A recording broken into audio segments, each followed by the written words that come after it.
কলার গাছকে সাপোর্ট করবো, তবু আমি ভারতকে সাপোর্ট করবো না। হ্যাঁ, আজকে সেই কলা গাছ মামনি কোথায় গেল?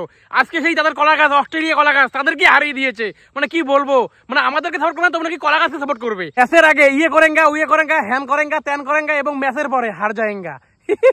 ক্যাঙ্গারুর সামনে তো বাংলাদেশ টিম হেরে গেল, আবার আছে কালকে আবার বিশাল পরীক্ষা, সেটা হচ্ছে আমাদের ভারতের সঙ্গে বাংলাদেশের খেলা আছে আগামীকালকে। মানে কি বলবো, আগামীকালকে সন্ধ্যা 7টার সময় আমাদের ভারতীয় টাইমে সন্ধ্যা 7টার সময় খেলা আছে সেই মানে বাংলাদেশের সঙ্গে আমাদের ভারতের। তখন তারা আবার কি করবে? তারা কি ব্যাক টু ব্যাক হারবে ম্যাচটা? তোমাদের কি মনে হয়? সবাই কমেন্ট করো। ম্যাচের আগে ইয়ে করেঙ্গা, উয়ে করেঙ্গা, হ্যান করেঙ্গা, ত্যান করেঙ্গা, এবং ম্যাচের পরে হার যায়েঙ্গা। মানে মাঠে গেলেই, মানে খেলার আগে তারা বলে আমরা এই করবো, এই করবো, আমরা বিরাট জাতি, আমরা টাইগার জাতি, আমরা এই করে গা, এই করে গা, এবং ম্যাচের পরে হার দেয় গা, ম্যাচে গিয়ে তারা হেগে ফেলে। মানে কি বলবো ভাই, মানে শোনো, আমি কিন্তু বলছি সমগ্র বাংলাদেশকে আমি বারবার বলছি না, ঠিক আছে? বাংলাদেশে থাকা এই ইমন অবশেষে দাদা, তারপরে আবাল আছে কতগুলো বাংলাদেশে থাকা কিছু আবাল পাবলিক আছে কিছু, হ্যাঁ, তারা কিন্তু এইভাবে বলে ম্যাচের আগে যে একে সাপোর্ট করবো, ওকে সাপোর্ট করবো না, মানে আমাদের ভারতকে হারিয়ে দেবে, অস্ট্রেলিয়াকে হারিয়ে দেবে। মানে কি বলবো, টসে জিতে বাংলাদেশকে ব্যাটিং এ পাঠায় অস্ট্রেলিয়া, এবং বাংলাদেশরা করে টোটাল মানে 20 ওভারে 141 রান। হ্যাঁ, 140 রান করে, এবং 141 রানে টার্গেট দিয়েছিল অস্ট্রেলিয়াকে। সেই রান তারা করতে গিয়ে মাত্র 2 উইকেট গিয়েছিল। হ্যাঁ, মাত্র 2 উইকেট গিয়েছিল মানে অস্ট্রেলিয়ার, যদিও খেলাটা একদম পুরোপুরি হয়নি। হ্যাঁ, খেলাটা কিন্তু বৃষ্টির কারণে মোটামুটি ওই 11-12 পর্যন্ত হয়েছিল। তারা 100 না 102-3 রান সম্ভবত করেছিল। কিন্তু ভাই বাংলাদেশের বোলিংরা নাকি সেই বোলিং, এই বোলিং নিয়ে নেয় নাকি তারা সেই রকম ইচ্ছে জিতবে, ওই জিতবে, মানে এই বিশ্বকাপ জেতার চান্স ছিল। কিন্তু মানে বাংলাদেশের বোলিং, হ্যাঁ, বাংলাদেশের বোলিং এই মোটামুটি মানে গ্রুপ 8-এ ওঠার আগে তারা যেরকম বোলিংটা দেখিয়েছিল, বাংলাদেশের বোলিং যেরকম মানে দাপটটা দেখিয়েছিল, মুস্তাফিজুর রহমান, তারপরে তানজিম সাকিব, তানজিন হাসান, মানে যারা যেরকম বোলিং দাপটটা দেখিয়েছিল এই অস্ট্রেলিয়ার বিরুদ্ধে, তারা কিন্তু সেই রকম বোলিং দাপট দেখাতে পারেনি। এবং কিন্তু শুধু বোলিংয়ের দোষ দিলে হবে না, এখানে কিন্তু ভাই ব্যাটিং যে আছে না, ব্যাটিংও কিন্তু ঠিকঠাক করতে পারেনি।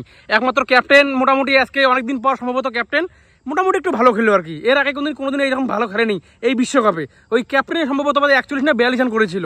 তার বাদে ওই মানে লিটন কুমার দাস, সে হয়তো ওই 14-15 রান হয়তো সম্ভবত করেছিল। যাই হোক, এরকম করবে। তার মধ্যে ভাই বোলিং, হ্যাঁ, অস্ট্রেলিয়ার বিরুদ্ধে বোলিং দাপট করেছে ভাই পাট কামিংস। সে আজকে এই বিশ্বকাপে প্রথম হ্যাট্রিক নিয়ে নিল। হ্যাঁ, তারপর কার বিরুদ্ধে? সেই বাংলাদেশের বিরুদ্ধেই পাট কামিংস কিন্তু পুরো হ্যাট্রিক নিয়ে নিল। সেই সঙ্গে জিতে গেল অস্ট্রেলিয়া। তো যদিও ম্যাচটি পুরোপুরি বৃষ্টির কারণে বাতিল হওয়ার পরে তারা জিতে গেল মাত্র 28 রানে, ইজিলি ভাই। মানে বাংলাদেশকে পুরো হেসে খেলে মানে হারিয়ে দিয়েছে ভাই, কিছু করার নেই। যাই হোক, সর্বশেষে এটাই বলতে চাই যে আগামীকালকে আছে আমাদের সঙ্গে বাংলাদেশের ম্যাচ। কারণ সেই বাংলাদেশ আমরা যদি দেখি, তবে কিন্তু বাংলাদেশের সঙ্গে সেটা অন্যায় করা হয়েছে। সেটা হচ্ছে মানে ব্যাক টু ব্যাক ম্যাচ মানে খেলবে বাংলাদেশ। যেমন আজকে খেললো অস্ট্রেলিয়ার সঙ্গে বাংলাদেশ, এবং কালকে খেলবে ফির আমাদের সঙ্গে, ভারতের সঙ্গে খেলবে। মানে কি বলবো, এটা কিন্তু অ্যাকচুয়ালি আমার মতে ভাই আইসিসি কিন্তু অন্যায় করেছে এটা বাংলাদেশের সঙ্গে।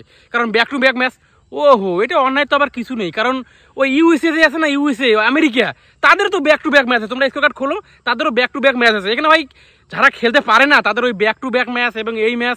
তবে হারার একটা, যদি কালকে আমি মনে করি যদি কালকে বাংলাদেশ টিম হারে, তাহলে তাদের প্রধান যেটা অজুহাত হবে সেটা হবে যে তারা ব্যাক টু ব্যাক ম্যাচ খেলবে, আমাদের প্লেয়াররা টায়ার্ড ছিল, ঠিকঠাকভাবে ঘুমোতে পারেনি, খেলতে পারেনি, মানে ঠিকঠাকভাবে তারা মানে একটু আরাম করতে পারেনি, তার জন্য কিন্তু ভারতের সঙ্গে হেরেছে। যাই হোক, এটা কোনো ব্যাপার না। তারা এমন তো নয় যে আমি যেভাবে বলছি যে আমাদের টিম জিতে যাবে, এমন তো কথা নয়, ঠিক আছে? হারতে পারে, জিততে পারে, কারণ খেলায় হার জিত থাকে। কে হারবে, কে জিতবে, তো তারা হারবে নাকি আমরা জিতবে, তার কোনো খবর নেই, ঠিক আছে? যাই হোক, খেলা হবে পুরো ধুমধারাক্কা। আগামীকাল দেখা হচ্ছে বাংলাদেশের সঙ্গে আমাদের।